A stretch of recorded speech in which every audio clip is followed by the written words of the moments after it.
Hello' মৰমৰ ছাত্ৰ ছাত্ৰীসকল, পিজে ষ্টাডি চেনেলত তোমালোকক স্বাগতম জনাইছোঁ। আজি আমি আলোচনা কৰিম এটা শব্দত পকা কৰা। আহা আমি এতিয়া ভিডিঅ'টো আৰম্ভ কৰোঁ। গৰু বন্ধা ঘৰ গোহালি, ধান থোৱা ঘৰ ভঁৰাল, মাটিৰ বাচন গঢ়া মানুহ কুমাৰ, কাপোৰ চিলোৱা মানুহ দৰ্জী, পিতাৰ সৰু ভাই খুৰা,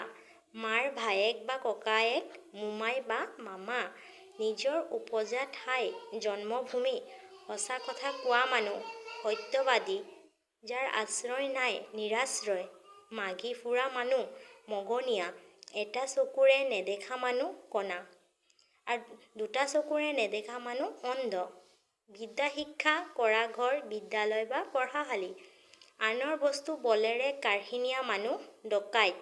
কৃষি কৰা মানুহ কৃষক, গোটেই জীৱন জুৰি আজীৱন, গিৰিয়েক মৰা তিৰোতা বাৰী বা বিধৱা, লোৰ অস্ত্ৰ শস্ত্ৰ সঁজুলি গঢ়া লোক কমাৰ, বিদেশৰ পৰা অহা লোক বিদেশী, কণীৰ পৰা হোৱা অণ্ডজ, যি নিজ দেশত থাকে স্বদেশী, আন দেশত বাস কৰা লোক প্ৰবাসী, যি পানীত বাস কৰে জলচৰ, যি পানীত জন্মে জলজ, যি বোকাত জন্মে পংকজ, যি বেছি চেঁচাও নহয় গৰমো নহয় নাতিশীতোষ্ণ, মাটিত বাস কৰা স্থলচৰ, বৰষুণ নোহোৱা বতৰ খৰাং, সিজাই বা আঞ্জা ৰান্ধি খোৱা কলপুলি পচলা, যিয়ে শিক্ষা দান কৰে শিক্ষক বা শিক্ষয়িত্ৰী, পানীয়ে বামে বাস কৰা উভচৰ, হাতে হাতে কৰা যুঁজ হতাহতি। গৰু বন্ধা ঘৰ গোহালি, ধান থোৱা ঘৰ ভঁৰাল, মাটিৰ বাচন গঢ়া মানুহ কুমাৰ, কাপোৰ চিলোৱা মানুহ দৰ্জী, পিতাৰ সৰু ভাই খুৰা, মাৰ ভায়েক বা ককায়েক মোমাই বা মামা, নিজৰ উপজা ঠাই জন্মভূমি, সঁচা কথা কোৱা মানুহ সত্যবাদী, যাৰ আশ্ৰয় নাই নিৰাশ্ৰয়, যি মানুহ মাগি ফুৰা বা ফুৰে তাক মগনীয়া, এটা চকুৰে নেদেখা মানুহ কণা,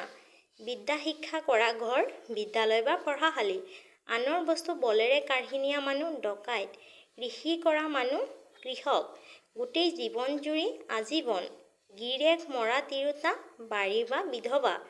লোৰ অস্ত্ৰ শস্ত্ৰ সঁজুলি গঢ়া লোকক কম্হাৰ বুলি কয়, বিদেশৰ পৰা অহা লোকক বিদেশী বুলি কয়, কণীৰ পৰা হোৱা অণ্ডজ, যি নিজ দেশত থাকে স্বদেশী, আন দেশত বাস কৰা লোক প্ৰবাসী, যি পানীত বাস কৰে জলচৰ, যি পানীত জন্মে জলজ, যি বোকাত জন্মে পংকজ, যি বেছি চেঁচাও নহয় গৰমো নহয় নাতিশীতোষ্ণ,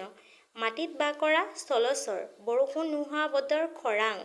সিজাই বা আঞ্জা ৰান্ধি খোৱা কলপুলি পচলা, যিয়ে শিক্ষা দান কৰে শিক্ষক বা শিক্ষয়িত্ৰী, পানীয়ে বামে বাস কৰা উভচৰ, হাতে হাতে কৰা যুঁজ হতাহতি। আজি ভিডিঅ'টো ইমানেই আছিল। ভিডিঅ'টো চাই যদি ভাল পাইছা তেনেহ'লে লাইক শ্বেয়াৰ কমেণ্ট কৰিবা আৰু এই চেনেলটোত যদি প্ৰথমবাৰৰ বাবে আহিছা তেনেহ'লে চেনেলটো ছাবস্ক্ৰাইব কৰি কাষত থকা বেল আইকনটো ক্লিক কৰি থবা, যাতে এনেকুৱা ধৰণৰ ভিডিঅ' ন'টিফিকেশ্যনবোৰ তোমালোকে আগলৈ পাই থাকা। ধন্যবাদ।